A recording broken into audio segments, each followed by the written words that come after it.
Olá meu amigo, olá minha amiga, tudo bem? Estamos aqui pelo canal Saber a Lei para mais uma live. Hoje nós vamos dar sequência no assunto auxílio acidente, o benefício previdenciário ao qual o Dr. Gilberto Vassoli está tratando ao longo de várias lives, aqui vários vídeos que nós temos aqui no canal e também vários artigos escritos no site saberalei.com.br.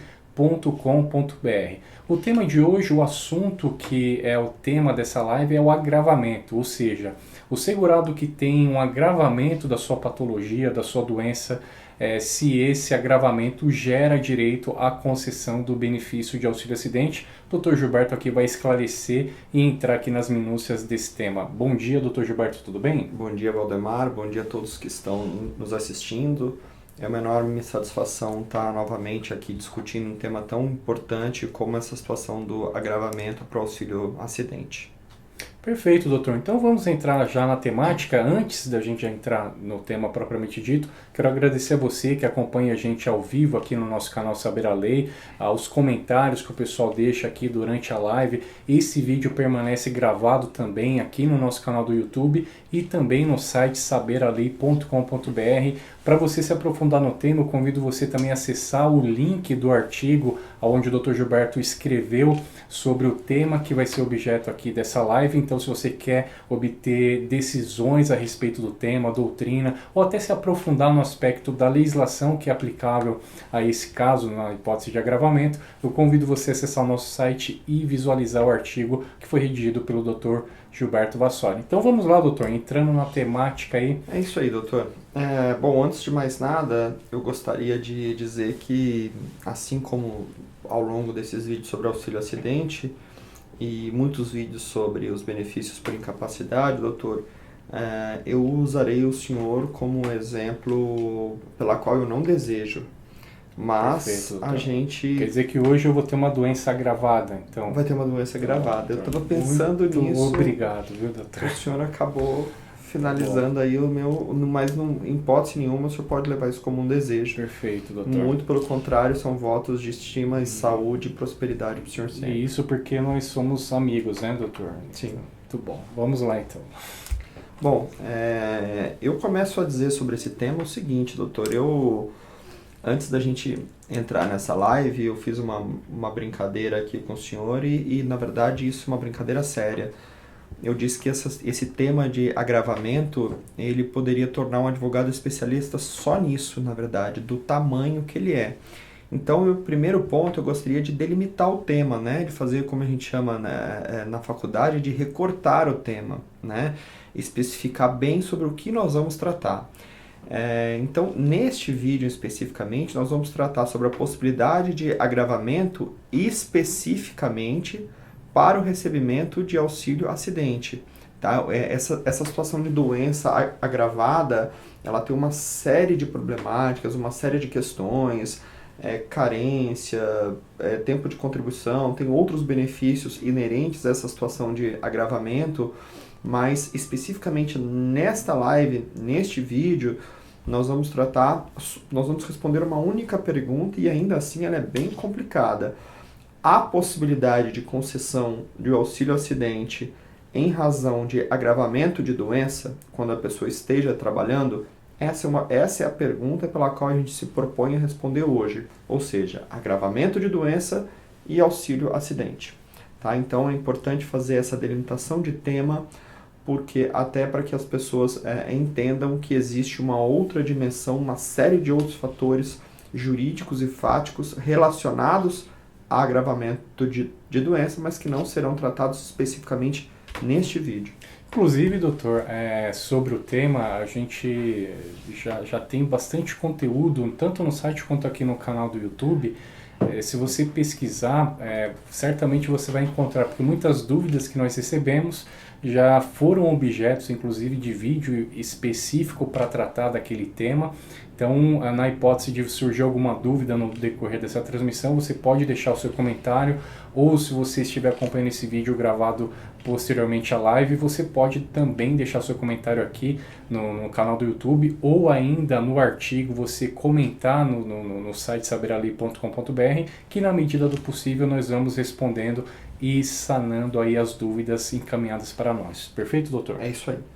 Bom, delimitado o tema, doutor, eu vou, como o doutor Waldemar já falou no começo aqui da nossa live, nós estamos fazendo uma série de vídeos sobre o tema de auxílio acidente. Nós estamos tentando, na verdade, esgotar o tema a partir de vários vídeos, de várias discussões, de vários aspectos jurídicos aí, para englobar todas as dúvidas que tem relacionado a esse tema. Mas é importante a gente lembrar sempre, né, do que é o auxílio acidente. Né? De maneira muito simples, o auxílio acidente é um benefício pago pelo INSS de maneira indenizatória, então ele é acumulado com o seu salário, a pessoa continua trabalhando, para pessoas que têm sequela, né? Ou seja, perda de capacidade laborativa decorrente de acidente. E aqui eu gostaria de sublinhar, se fosse possível, né, essa palavra acidente, né, que é uma palavra que nós estamos falando ela reiteradamente.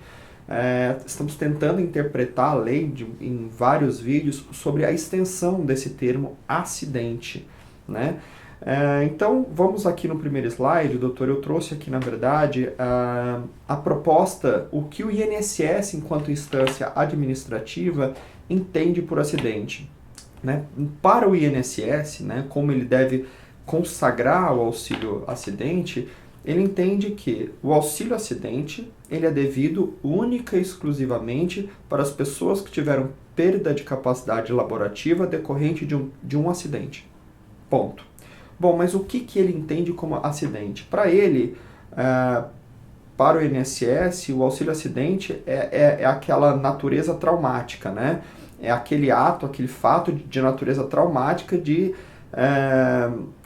agentes químicos, físicos, biológicos que acarrete uma perda de capacidade laborativa ou morte, ou enfim. Então, vamos reunir em miúdos o que o INSS diz. O INSS diz que acidente é aquele acontecimento inesperado, né, que pode ser de vários agentes, químicos, físicos, biológicos, que acarrete, consequentemente, uma perda de capacidade laborativa. Eu vou trazer aqui o exemplo sobre o que o INSS consagra, paga e contempla o auxílio acidente. Um acidente de moto, um acidente de trânsito, por exemplo. Motoqueiro, um motociclista, esteja trafegando pela rua e acaba sendo acometido por outro carro. Fruto deste acidente, deste evento inesperado, traumático, ele vem a perder capacidade laborativa, ou seja, vamos imaginar que ele tenha perdido a capacidade de uma perna. Esse desenho simbólico, esse desenho que a gente traz aqui como exemplo, é o que o INSS considera tipicamente um acidente para a concessão do auxílio acidente. Ponto. É um exemplo traumático, inesperado e que gerou a doença ocupacional. Mas a pergunta na verdade, e aqui eu já pulo para o segundo slide, é a pergunta: o auxílio acidente ele é devido única e exclusivamente para hipóteses de acidente, conforme essa configuração típica que a gente falou? E eu respondo já de maneira aqui de maneira muito simples e muito clara. A resposta é não. Tá? O auxílio acidente ele não é devido única e exclusivamente para os eventos típicos de acidente de qualquer natureza. Ele também existe exceções na própria lei que determina que o auxílio acidente também sejam pagos. Tá? Então, o primeiro ponto, na verdade, que eu trago aqui já é uma exceção à regra geral. A regra geral é auxílio acidente pago para o segurado que sofreu o acidente, o que é redundante e até muito simples. Mas existe uma primeira exceção. Qual que é a primeira exceção? Doença profissional. E o que é doença profissional? Doença profissional são aquelas, de maneira muito resumida, já que nós temos inclusive vídeos, artigos, lives gravadas sobre doença ocupacional. Mas a doença profissional nada mais é que aquela doença desenvolvida em razão do trabalho. Né? A gente tem aqui 2 slides, e eu já pulo para o próximo, que diferencia doença profissional e doença do trabalho. O primeiro tem uma lista lá de doenças que ele é emitido pelo Ministério do Trabalho, que tem uma série de atividades e a consequente doença. Então já existe uma prévia, uma presunção de que as pessoas que trabalham em determinadas atividades possam gerar determinadas doenças. A doença do trabalho ela é um pouco mais ampla, né? Ou seja, a lei acaba por consagrar que toda e qualquer atividade que por algum motivo acarrete uma doença, uma perda de capacidade laborativa, ela é considerada doença ocupacional. Doutor, vou pedir uma gentileza, Pois só não. volta um pouquinho no slide anterior, Vamos lá. eu até fiquei com uma dúvida sobre esse tema aí. Vamos lá. Doença profissional, né? Então, está escrito aí, assim entendida, produzida ou desencadeada pelo exercício do trabalho peculiar a determinada atividade constante da respectiva relação elaborada pelo Ministério do Trabalho. Então, Exato. O que o doutor explicou agora foi justamente isso. A doença profissional é aquela tipicamente caracterizada que consta ali um rol de atividades e que poderíamos considerar que fosse presumida... Isso, não apenas atividade, na verdade. Ali, na verdade, existe o Ministério do Trabalho, na verdade, fazendo essa lista, ele procurou tipificar atividades e resultado dessa atividade. Por exemplo, digitador pode ter LER, que é uma doença, uma inflamação de tendão. Então já está lá descrito. Atividades, função, digitador ou operador de máquina. E ali a consequente doença. Então, essa tabela, na verdade, o que ela faz em relação a essa doença profissional, ela facilita, se assim nós podemos dizer, a concessão do benefício quando ele é requerido no INSS, porque daí o INSS, através dessa tabela, vai constatar que há uma presunção de relação com o trabalho daquela doença, e isso, teoricamente, iria facilitar a concessão do benefício de natureza acidentária, doutor? Pode ser interpretada dessa forma, é uma forma lógica de interpretação, mas veja, existe isso, na verdade, essa lista existe, na verdade, por força de lei. Né? A gente não pode fazer uma interpretação dos objetivos do por que essa lei existe dessa forma. A verdade é que a Lei 8.213, no seu artigo 20, ela faz uma diferenciação entre doença profissional e a doença do trabalho. Né? É uma diferenciação que eu, especificamente, para os efeitos de trabalho jurídico e tudo mais, elas têm uma diferenciação quase inútil, na minha opinião. Eu até ia entrar nesse tema, doutor. Embora a lei especifique doença do trabalho e doença profissional, qual que seria de fato a utilidade ou a necessidade dessa diferenciação prática? Existe assim uma real necessidade de ter a lei especificado de forma... Na verdade, quase que se confunde, né, os conceitos. E eu vou te dizer o seguinte, doutor, que para as pessoas que vivem ou que precisam disso na prática, na verdade, eu sempre eu dou sempre um refúgio a partir do parágrafo 2º do artigo 20 da Lei 8.213, porque lá ele diz o seguinte: toda pessoa, né, isso não fala com essas palavras, né, eu vou fazer um resumo aqui acerca do artigo, mas ele diz o seguinte: toda pessoa que tenha uma capacidade laborativa diminuída em razão do trabalho, em razão das suas atividades na empresa ou as suas atividades laboral, o INSS deve considerar como acidente do trabalho. Então o que ele faz? Ele unifica essas duas modalidades que só servem para fins acadêmicos, digamos assim, doença profissional, doença do trabalho, e diz o seguinte: olha, não importa. Se você é doente ou tem uma patologia que ela seja desenvolvida a partir do seu exercício profissional, ela deve ser considerada doença ocupacional como um todo.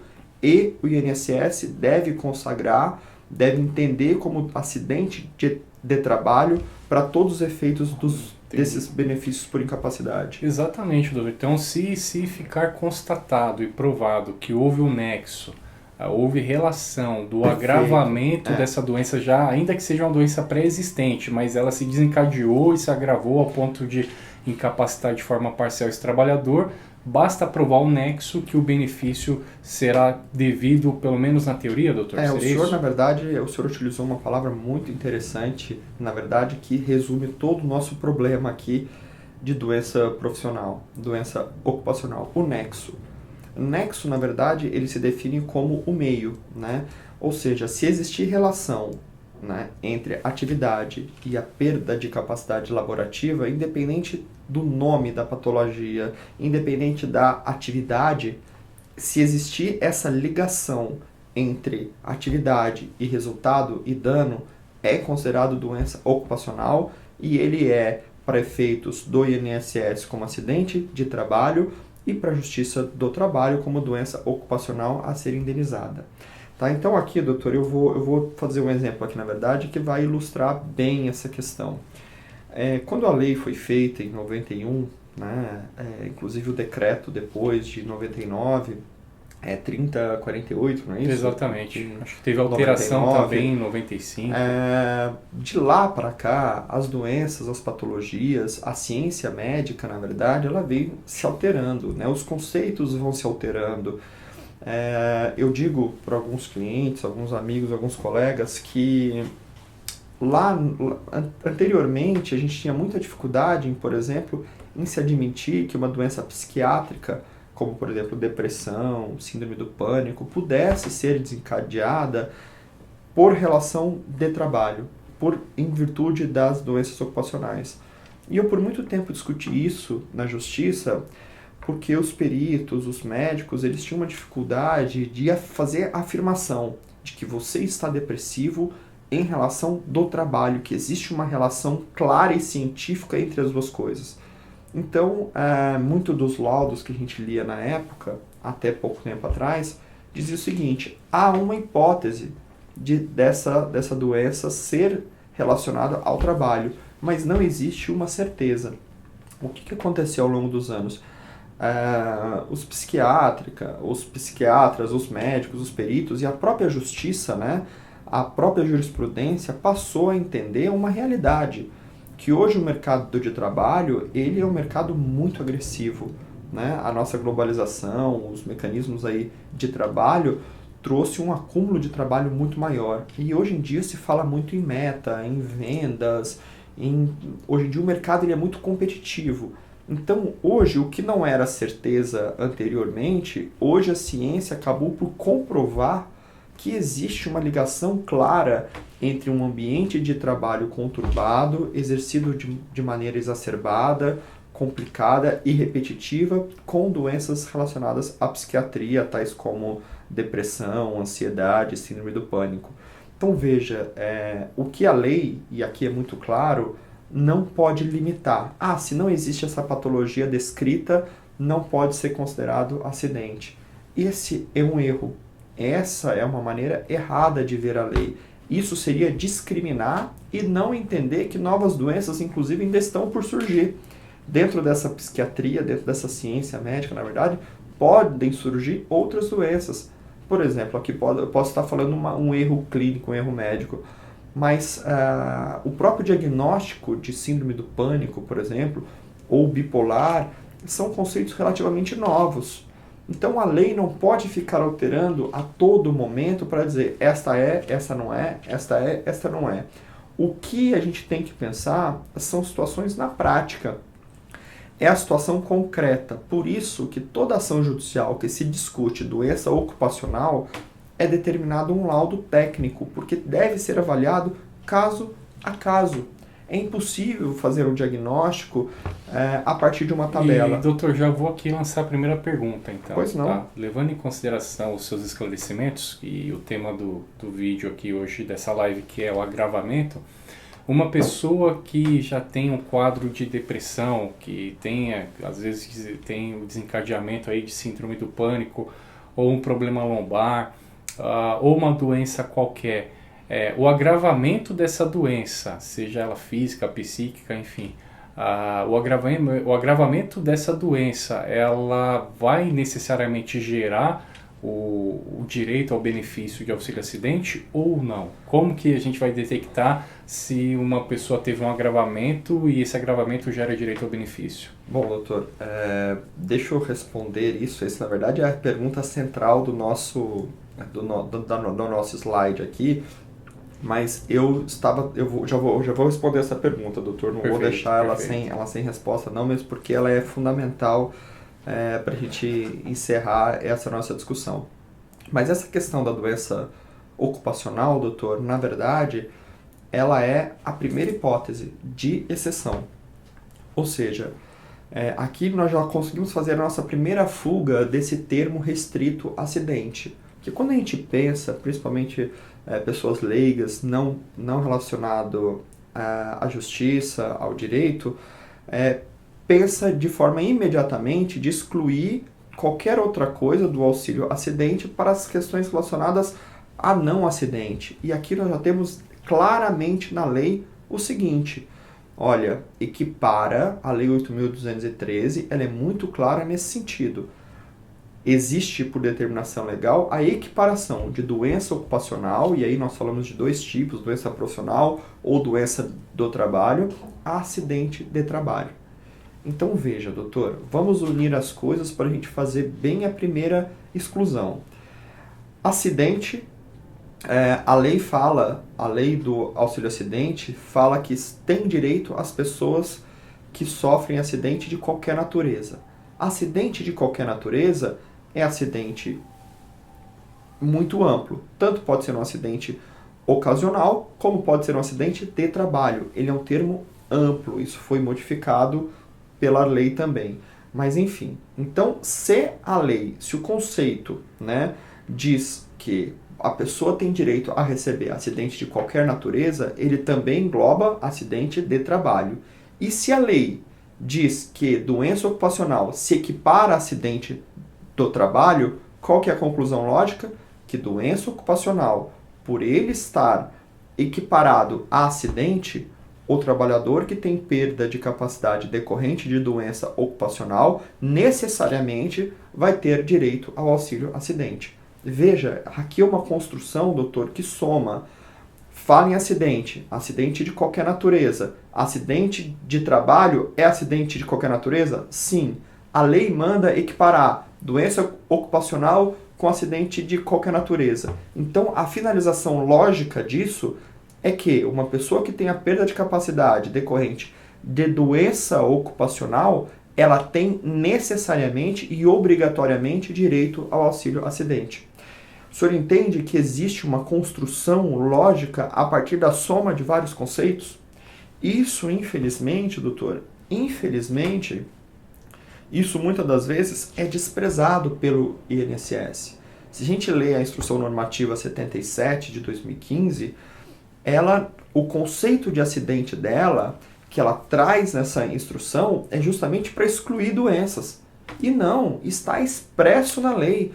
Doença ocupacional, ela é equiparada a acidente de trabalho. Acidente de trabalho, ele está dentro desse escopo de acidente de qualquer natureza. Então, vou voltar a repetir aqui essa primeira exclusão. Se há doença ocupacional, perda de capacidade decorrente de doença ocupacional, há direito inquestionável ao auxílio acidente. Tá? Então, essa é a primeira hipótese.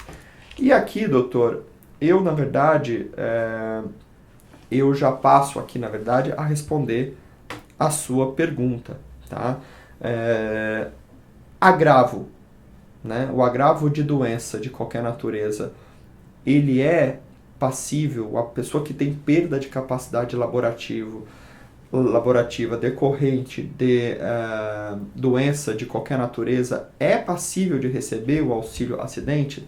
E a resposta, ela é sim. Ela é sim, e inclusive ela está na mesma Lei 8.213 e no Decreto 3048 de 99. Existe um artigo, doutor, muito claro, que diz o seguinte, que é também devido o auxílio acidente para aquelas pessoas que tenham agravamento, que a doença ou acidente não seja motivo único ou isolado. Então isso, doutor, na verdade, e a todas as pessoas que estão nos ouvindo, nos traz a certeza, de que existindo um agravamento de uma doença decorrente do trabalho e que gere uma perda de capacidade laborativa, ela também vai ser contemplada com benefício de auxílio acidente. E a pergunta que é importante para a gente finalizar essa live é o seguinte, mas espera um pouco, tá confuso. Qualquer doença tem direito ao auxílio acidente? Calma, é importante a gente fazer essa distinção nessa live. Você pode ter uma doença de qualquer natureza. Vamos imaginar aqui, doutor, uma doença de coluna, por exemplo. Perfeito. Né? Vamos imaginar uma hérnia de disco. Né? Hérnia de disco é sempre muito confuso, se é doença ocupacional, se é doença de trabalho. Vamos imaginar aqui, vamos fixar um exemplo sobre a hérnia de disco. Hérnia de disco é a inflamação do disco lá na coluna que gera dor e limita os movimentos da coluna lombar. Ponto.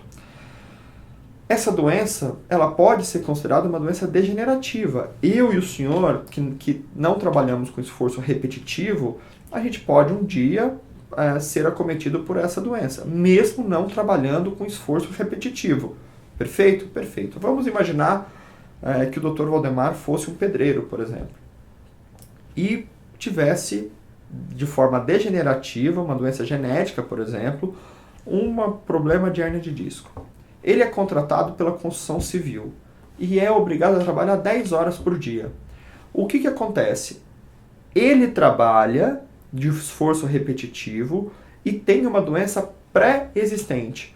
Porém, devido a esse exercício profissional repetitivo, carregando peso, colocando cimento e tudo mais, essa doença que ele tem acabou se agravando a partir de uma doença pré-existente, e o exercício profissional acabou agravando essa doença e gerando uma incapacidade laborativa, vamos imaginar, de 50%. A pergunta é, o Dr. Valdemar, que não tem uma doença ocupacional, não é doença ocupacional, mas apenas agravou a doença a partir do seu exercício profissional, vai ter direito ao auxílio acidente? A resposta é sim.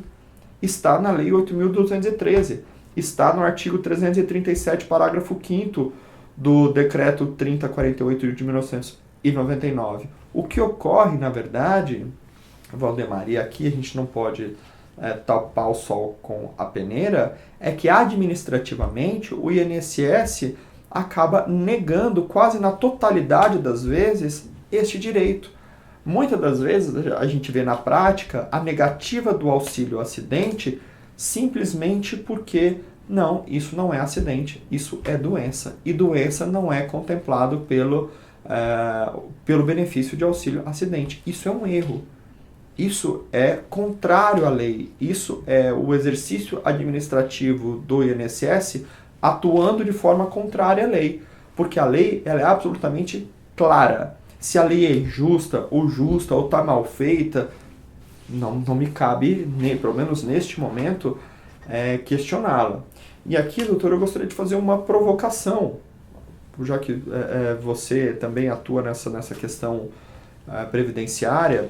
Sim, doutor. E eu gostaria de fazer uma provocação. Vamos imaginar, doutor, que uma pessoa que tenha um câncer, por exemplo, uma doença pré-existente que não tem nada a ver com doença ocupacional, pelo menos no primeiro momento. Perfeito. Ela vai trabalhar num ambiente que acaba agravando a debilidade física dela. Mas vamos supor que ela perdeu muito pouco de capacidade laborativa decorrente do trabalho, se agravou as sequelas decorrente do câncer. Essa pessoa, mesmo tendo uma perda de capacidade laborativa mínima, ela vai ter direito ao auxílio acidente? O que o senhor entende sobre isso? Olha, doutor, eu vou facilmente responder a sua indagação, porque o senhor mesmo já nos esclareceu esse tema nas lives anteriores, né? Então, eu tomei o cuidado de assistir às suas lives, doutor. Eu acredito. Então eu aprendi, né? Inclusive é até engraçado porque quando a gente conversa com os nossos clientes ou as pessoas que nós vamos atender no escritório, elas já vem com a resposta pronta, né? Fala, eu visualizei lá o vídeo do Dr. Gilberto e ele falou que o artigo tal se enquadra aqui. Eu até brinco e falo, bom, então a gente não precisa nem mais conversar, né? Você já sabe, já conhece. Mas vamos lá, doutor, até com base nos temas e nas lives que você já disponibilizou aqui no canal do YouTube e também no Saber a Lei, Não existe um grau mínimo necessário para ter direito ao benefício de auxílio acidente. A incapacidade ela não tem um grau mínimo ou um grau máximo. O que tem que existir é uma redução parcial. Agora, essa redução parcial ela não tem que ser 10, 20, 30, 50 ou 100%.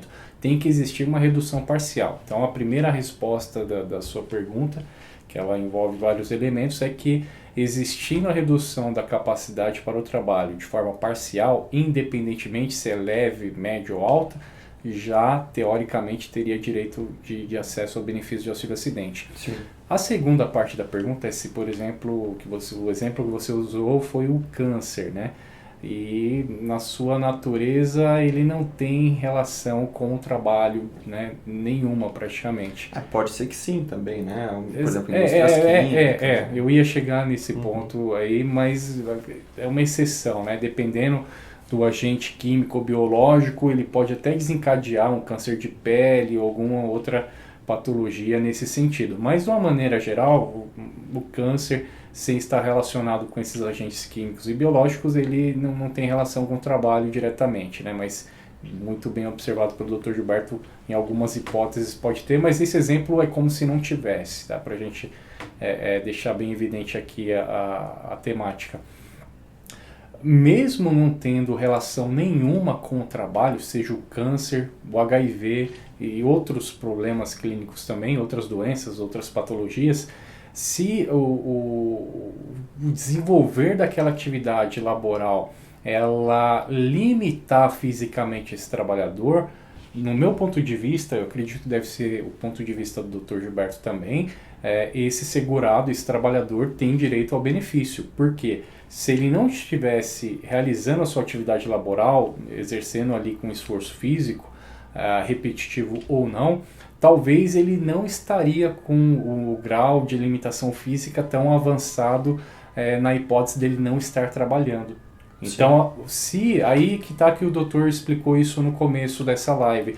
Se ficar provado o nexo, uma relação entre um agravamento e a doença, seja ela qual for, tem acesso, independente do grau dessa limitação, tem direito a acesso ao auxílio acidente, doutor. Inclusive, doutor, eu vou pedir uma gentileza para você colocar o slide, justamente esse. Inclusive, até o próprio dispositivo, o artigo 337 do Decreto 3048, que está na tela agora, diz assim, reconhecidos pela perícia médica do INSS a incapacidade para o trabalho e o nexo, está até grifado, o Dr. Gilberto até grifou essa parte, o nexo entre o trabalho e o agravo, na forma do parágrafo 3º aí do mesmo artigo, serão devidas às prestações acidentárias a que o beneficiário tenha direito.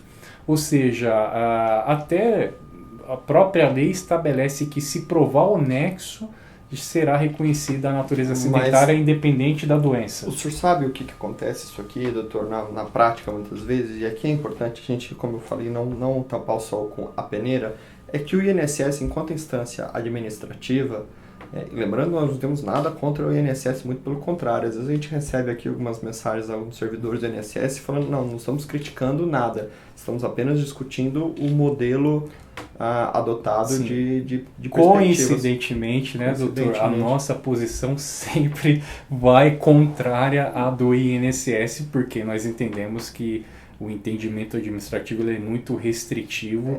Porque na verdade o INSS muitas vezes acaba querendo fazer economia em cima do direito alheio. Isso não é correto. O governo, o INSS tem que procurar maneiras de economizar, ajustar as contas, mas não em cima do direito alheio. Mas enfim, doutor, o que eu queria na verdade trazer aqui um pouquinho da prática é que muitas das vezes quando o segurado questiona isso aqui, na verdade, a resposta que o INSS dá é o seguinte, olha, reconhecendo o nexo ou agravamento, você tem direito aos benefícios acidentários, mas exclusivamente a aposentadoria por invalidez.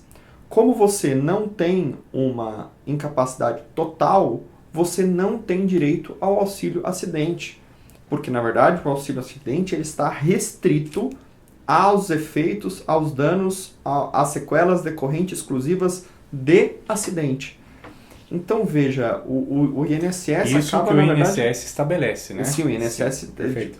Isso é a prática, na verdade. Porque quando não tem o CAT ou não está muito bem tipificado, mesmo tendo direito, a maioria dos segurados não tem a concessão desse benefício. Exatamente. O INSS, eu brinco, Valdemar, com alguns dos nossos colegas que atuam na Previdência Social, e que o auxílio acidente, na verdade, ele é um benefício que o INSS esconde, como se fosse algo ruim, né? Existe até, nós vamos até tratar, ou num vídeo aí do Saber a Lei, respondendo uma pergunta: é possível conceder o auxílio acidente de maneira administrativa pelo INSS? É uma pergunta que eu faço. E, na verdade, isso não é uma resposta que eu tenha. A resposta disso é a prática. É difícil a concessão, inclusive de situações típicas, onde a pessoa recebeu o auxílio-doença, que tem que receber primeiro, naturalmente, por um período de tempo enquanto ela está totalmente incapaz, e posteriormente, simplesmente, o INSS cessa o auxílio-doença sem passar a pagar o auxílio-acidente. Então, já é difícil a concessão pelo INSS de forma administrativa da situação típica. Doença ocupacional, muito difícil. Por agravamento, praticamente impossível. Até mesmo porque, doutor Gilberto, quando existe, ainda que seja tipicamente ocupacional, o agravamento ou a origem da doença, as empresas não têm o hábito e até não agem de forma correta com a legislação vigente de emitir o CAT. Né? A gente vivencia isso na prática. De cada 10 pessoas que nós conversamos no nosso escritório, as 10, quando tem uma situação de doença ocupacional, informam que a empresa não emitiu o CAT. Por que a empresa não emitiu o CAT? Porque houve uma negligência do trabalhador? Muito pelo contrário, na maioria dos casos o trabalhador procura os responsáveis da empresa, o setor de RH, e comunica ali que houve um problema clínico, que esse problema desencadeou e se agravou por conta ali da atividade profissional, e mesmo assim a empresa se recusa a emitir o CAT, alegando que aquele problema clínico não tem relação nenhuma com a empresa ou com a atividade que ela desenvolvia, né? E acaba que o CAT, a emissão de um documento que não é essencial para definir nenhum tipo de benefício previdenciário por incapacidade, acaba sendo um escopo para que o INSS negue o auxílio acidente. Exatamente. Então, essa situação de fato não deixa a opção para as pessoas que se encontram nessa circunstância, a não ser buscar o Poder Judiciário, entrar com uma ação contra o INSS. E aí é que porque é o grande problema, é um direito que deveria ser reconhecido no âmbito administrativo, sem a intervenção jurídica, mas, infelizmente, como o doutor bem esclareceu, o INSS ele esconde, né? Até utilizou um termo bem... Você sabe o que acontece, que se encaixa bem no tema. Isso não é do convívio de todos os que, tanto segurados ou quem defende os segurados, aí, os advogados, os procuradores, os defensores públicos, eles têm muito claramente o que eu vou dizer agora. Existem situações na prática que a gente vê, e não só dos nossos casos, né? Mas de situações que a gente lê, que a gente acompanha, é que você olha o caso, meu Deus, mas espera um pouco, por que esse caso está na justiça? Ele sofreu uma situação típica de acidente para recebimento do auxílio acidente. Ele, por exemplo, teve uma perna amputada decorrente de um acidente automobilístico. Ele era segurado, tinha capacidade de segurado, e aqui eu não vou nem discutir os requisitos periféricos, né? Mas objetivamente ele teria por que uma ação como essa está ocupando o Poder Judiciário? E na verdade ocupa. A verdade é que mesmo em situações típicas, perda de capacidade laborativa decorrente de acidente, que permitiria ao segurado receber automaticamente o auxílio acidente, ele muitas vezes não recebe. Simplesmente é cessado o auxílio doença e mandado ele voltar a trabalhar. Então veja, fora essa situação típica, doutor, nós temos ainda mais duas situações, o que somam 3 situações, que também dariam o auxílio acidente. Uma situação típica, doença ocupacional, que se equipara, e o agravamento de doença de qualquer natureza em razão das atividades laborativas. Então veja, são 3 situações que não é tese jurídica, não é achismo, não são situações de talvez, de quem sabe, não, doutor. Essas situações, elas são escritas na lei. Não é uma invenção, não é porque eu acho, ou porque é justo, ou porque existe uma tese de constitucionalidade sobre isso, como, por exemplo, e aí eu acho que o senhor compartilha a mesma opinião que a minha, nós fizemos na semana passada um artigo e uma live defendendo, né, e explorando a situação de doença de qualquer natureza. Se é possível uma pessoa que não tenha nenhum agravamento, mas que tenha uma perda de capacidade laborativa decorrente de doença, por exemplo, um câncer, né, que a pessoa tem uma perda de movimento, por exemplo, se seria devido também para esse segurado o benefício do auxílio acidente. Nós defendemos que a Constituição não pode fazer injustiças, não pode fazer desigualdades, né, que tem que tratar todos os segurados de maneira igual. Eu me lembro, inclusive, doutor, do exemplo que você utilizou, bem interessante, que duas pessoas, você utilizou até o nosso exemplo, Sim. né? Nós exercemos a mesma atividade. Se a sua patologia decorreu do seu trabalho e a minha não, né? Sim. Mas ambos permaneceram com uma redução parcial da capacidade laboral, só pelo fato de uma ter relação com o trabalho e outra não, um segurado vai receber o benefício, o outro não. Mesmo que a limitação física e clínica seja idênticas, né? Mas veja, então, isso tudo bem, doutor, eu até considero que isso é tese, né? Isso é uma situação que é de injustiça, não está tão claramente na lei. Sim, né? sim. Se você pensar isso. Não, mas ainda assim, o que eu quis dizer, se ainda assim nessa hipótese existe ainda uma afronta à Constituição e é pregado a igualdade, não pode haver diferenças, nessa hipótese agora que o doutor está esclarecendo, a própria lei estabelece isso nessas hipóteses, né, doutor? A própria lei. Né? Então, assim, o que eu estou querendo dizer, na verdade, é que essas três hipóteses, a hipótese típica, doença ocupacional e o agravamento, não são achismos. Né? Não é uma questão que deveria... a gente não deveria estar nem preocupado em lidar com elas a partir de um vídeo, por exemplo, ou difundir o conhecimento, difundir a lei, porque ela deveria ser absolutamente natural. Mas a verdade é que ela não é natural. Não é aplicada pela autarquia, né? Não é aplicado pela autarquia, na verdade, e aqui, na verdade, existe até uma certa... eu reconheço que eu esteja falando até com uma certa paixão sobre o tema, na verdade, é porque quando a gente vai fazer um artigo, a gente vai colocar sobre o tema, a gente acaba tendo que pesquisar situações práticas que geram até uma situação que nós, quanto advogados, não podemos ter, mas é uma situação até de indignação, na verdade. Né, de pessoas claramente que deveriam receber o auxílio acidente, mas simplesmente é desprezado esse direito. E ele é tão desprezado, doutor, que daí eu já vou adiantar o próximo tema que talvez a gente fale, não existe nenhum mecanismo administrativo para se requerer o auxílio acidente. Eu desafio aqui, não sei se o senhor concorda comigo, mas as pessoas liguem no telefone para tentar agendar uma perícia para auxílio acidente. Não existe, a menos que seja implantado agora e eu desconheço. Mas não existe. Então o que é isso? Isso é tipicamente querer esconder um benefício, que é um benefício indenizatório, socialmente muito importante para aquelas pessoas que tiveram perda de capacidade laborativa. Exatamente, doutor. Então vamos encaminhar para o final da live? Vamos. Com isso? Então, aqui na verdade, o último slide, na verdade, a gente sempre faz a pergunta, né? O problema a ser tratado é possível a concessão de auxílio acidente em razão de agravamento de doença? Sim, é possível, está na lei.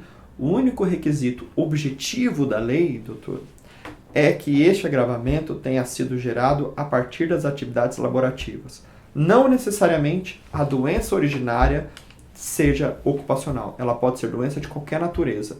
O agravamento é que tem que surgir a partir das atividades laborais.